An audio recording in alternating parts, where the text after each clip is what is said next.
Before we jump into this, I've got to explain because you corrected me even before the podcast episode started. I wanted to talk about how we can find our golden goose buyers, and you corrected me saying that, well, there's not just one golden goose buyer, there's golden geese to go at. So with that, give us the audience here a bit of clarity, Alex. What does it mean to have a golden geese buyer, and what do they mean in the marketplace, and why do we want to go after them?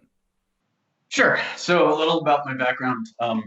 I mainly specialize in growing services businesses, so B2B agencies. This is where I'm mainly coming from here. And what I found is when most people start an agency, they will go for the local businesses, basically whatever business they can think of, like restaurants, whatever's around their street. And what I found is local businesses have low budgets, and they're hard to work with, but they are very easy to sell to. Okay. Now, a lot of other people, especially when I was at this Inc. 5000 fastest growing company, I was working at this agency as digital marketing, the head of digital marketing over there.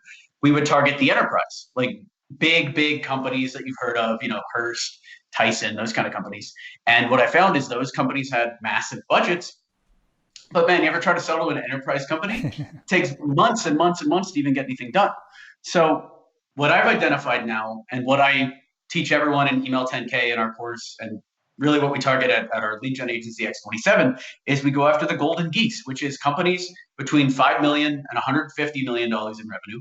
So it's kind of like a hybrid between like small business, SMB, and enterprise. It's right there in the middle.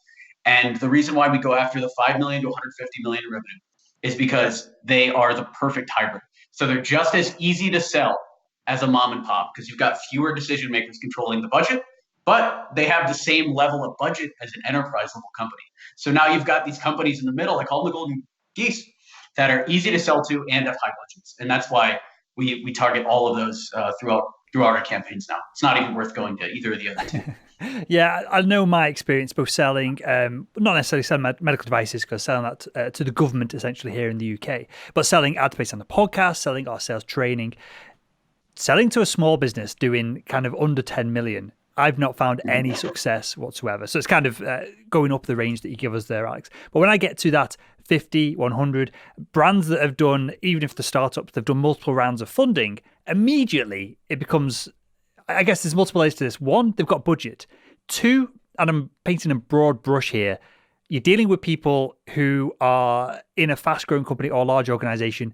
Probably they know what they're doing. Again, painting a broad brush here. Often they know what they're doing more so when you're then dealing with small to medium-sized organizations. They're small organizations because they're not either choosing to grow or they're not capable of growing. And so I find that even the individuals that I'm speaking to are more open to the marketing that we can offer them and the enterprise sales training that we can offer as well. So is this both budget and personnel, and is there any other criteria that make up these golden geese buyers?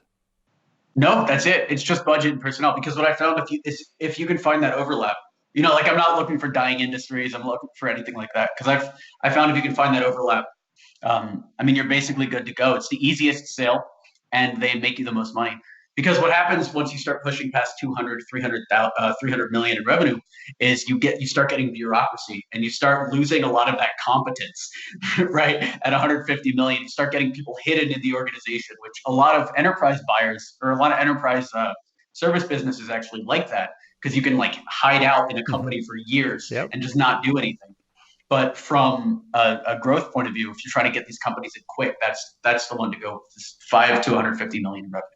And another layer of this that I've never really pondered on, but I guess makes sense with your kind of theory or analogy here, Alex, is that when I do deals with larger organizations, it's more complex because typically for them to work with us, they want to do a bigger deal, which is great on the surface, but doing 2 deals for 100 grand versus 1 deal for 150, sometimes the benefits and payoff of the revenue versus the amount of effort, the layers of bureaucracy that you're describing that you have to go through isn't always worth it. Is that been your experience as well? We touch it too sometimes. Like we had this very enterprise level sponsor for our YouTube channel come in, and they had like all of this, like most sponsors are like, yeah, they'll give you 5K for a video, I'll give you 10K for a video.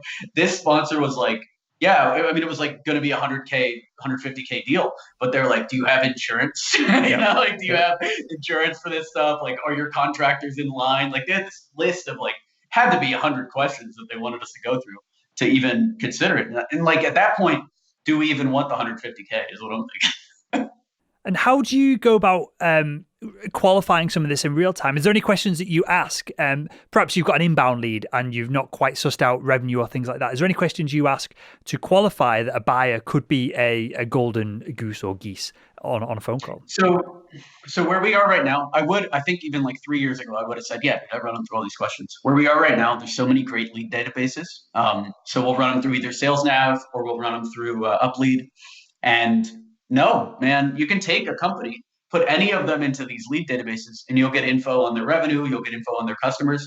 And then, yeah, if you really want to work with them and you just want to gut check, we do also budget qualify before anyone jumps on a call with the inbound leads. We ask them what their marketing budget is for the next 6 months, and it's like 5,000 a month, 10,000 a month, 15,000. Like we have this criteria, and we won't hop on a call with anyone that doesn't answer that question up front.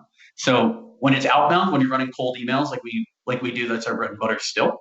When you're running those cold emails, you can qualify in the lead databases, but otherwise, to find the golden geese, you can either verify on one of the navs, Sales Nav, Uplead, or just ask them for their marketing budget and see if they can qualify that way. Yeah, and I feel like a lot of people, or not a lot of people, some people will listen to this and will be going, well, is that a bit of a rude question to ask someone before you've even got on a call? We're trained that we're supposed to give value up front and all this other stuff as sales professionals. But no, your time is valuable as well, right? If you don't qualify the conversations that you're having from your perspective, buyers just run us around and mess us about as well, right? If I wasn't a sales guy, I also would say, oh, it's crazy. Yeah, of course you ask for budget. But when I was a sales guy, I did the same thing. I would hop on meetings with everybody all the time. 15 minutes wasted here, 30 minutes wasted here. Like my calendar was booked solid. And no, at a certain point, you realize I'm not even on the sales calls. Our sales team's on the calls, but their time is more valuable than talking to time wasters. You know what? Some people are very much of the mind that you should talk to everybody. But if somebody's not willing to tell you that their budget's $5,000 a month before you hop on a call with them, why would they ever buy from you? Especially an inbound lead when they see your website. Like someone comes to salesman.org or someone comes to experiment27.com. They know what we do. They went through the about section, right? Like they probably have some questions. They're ready to go. I know when I'm buying stuff, I'm ready to go. And the more roadblocks the sales guys put up, the less likely I am even to convert. Sure. So we want it to be as easy as possible. And I think if they're not ready to tell us the budget, they're not ready to even be on the sales call.